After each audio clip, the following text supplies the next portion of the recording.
I always had in the back of my mind that we could come back together like J-Lo and Ben Affleck or like other people did. And I believe that we work together pretty good. And I don't know how to, it's a magic. I'm gonna come back together with my husband. This week on 90 Day of the Single Life, Natalie is thinking about reconciling with Mike. Miss Debbie and Ruben are having the Oussama discussion, and Megan is ready for John to put a ring on it. But let's start with Chantel, who is still in an uncertain place with Giannis as her Greece trip is coming to an end.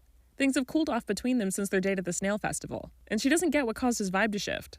All the affection that I was having before from him has disappeared, and I just don't understand why. Like, what did I do?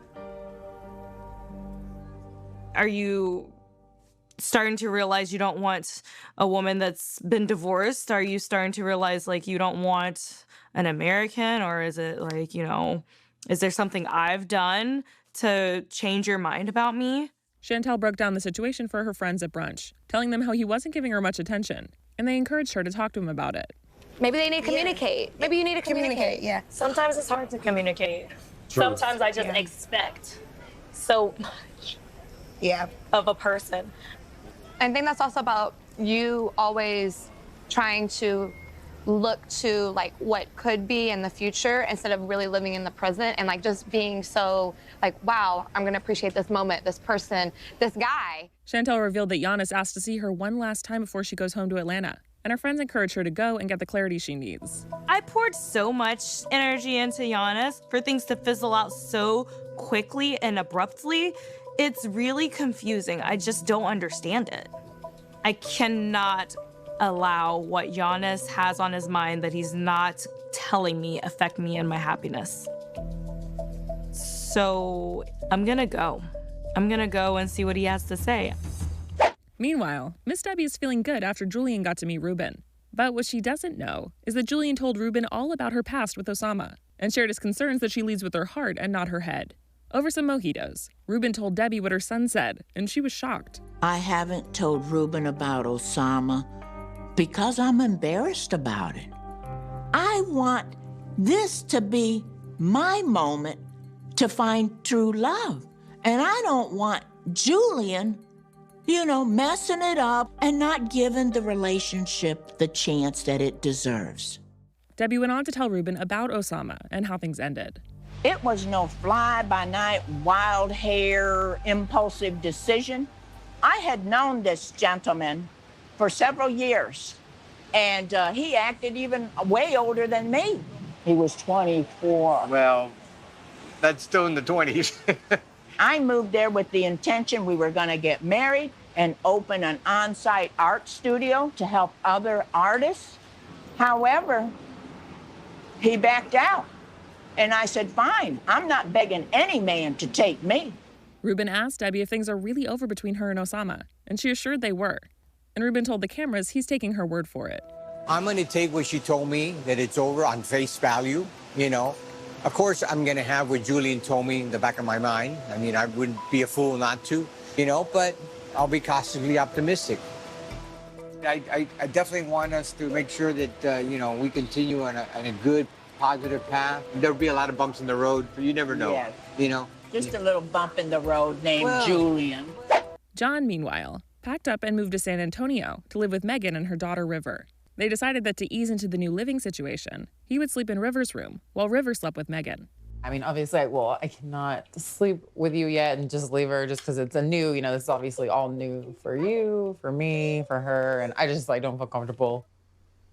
It's just been me and her, and that's why I'm just so used to that, so.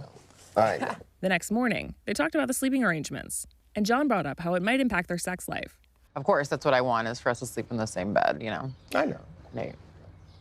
I'm sorry, you didn't sleep too well. Well, the sex, have to be. Could be in the laundry room. Whatever we gotta do. You're funny. Yeah. I mean, obviously, having a good sex life is important, so. I am really happy that he's here. I'm super excited for that, but John thinks that I'm gonna be having sex with him in the laundry room while my daughter is having lunch. That's definitely not gonna happen. Megan then asked where his head's at with an engagement, since they're coming up on a year together. I don't know where your head is at with that, and that's where I worry. I mean, it seems like, a little fast. Oh, yeah. I think so. I don't know, doesn't it? Seems a little fast to me. But you've done it before. And it was a mistake. And it was a mistake. So I wouldn't want to make another rush decision. But I have no doubt about who I want to spend the rest of my life with. That's you guys. Veronica, meanwhile, cleared the air with Jamal after they got into a bit of an argument over Tim. They got the chance to talk it out and apologize that night. And the next morning, they discussed how the way they handled the conflict worked.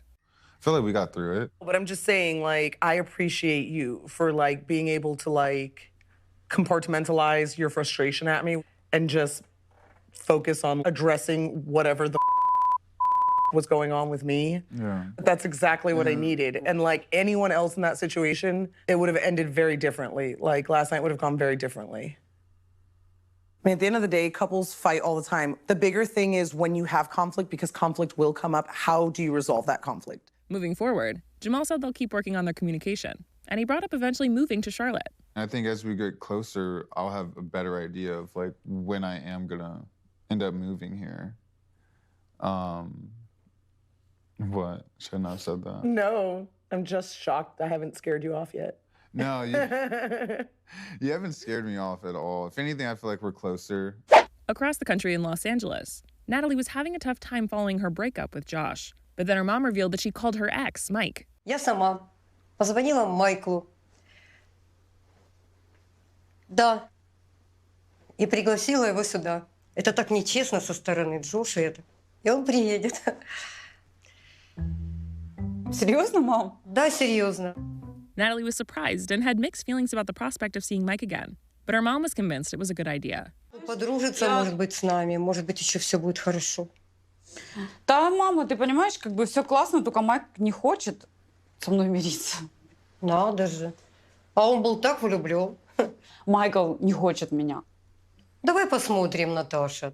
And Natalie ended up feeling like maybe there was still something there between them. Me and Michael were on the same page about having a child and family and all of that. I still have some feelings for Mike. And I think like he might have some feelings for me too. I know he's coming to see Mama, but it's a good chance for us to reconnect. Maybe he wants to see me too, and maybe we could just work it out. Mike later met up with them at the farmer's market, and they shared a long hug. After a little catching up, Natalie's mom revealed her hopes for the two of them to get back together. Это Майкл, ну, сейчас просто идеальное время. Ну, нашей семье сдружиться. It's сейчас time to make up. В общем, и почему бы вам не отвезти меня домой? Ну и поговорить с друг другом, подружиться. And as the episode ended, Natalie was thinking that this could be her chance. Honestly, this could be my moment to save my marriage. After all the story with Josh, relocation, I could actually fix it.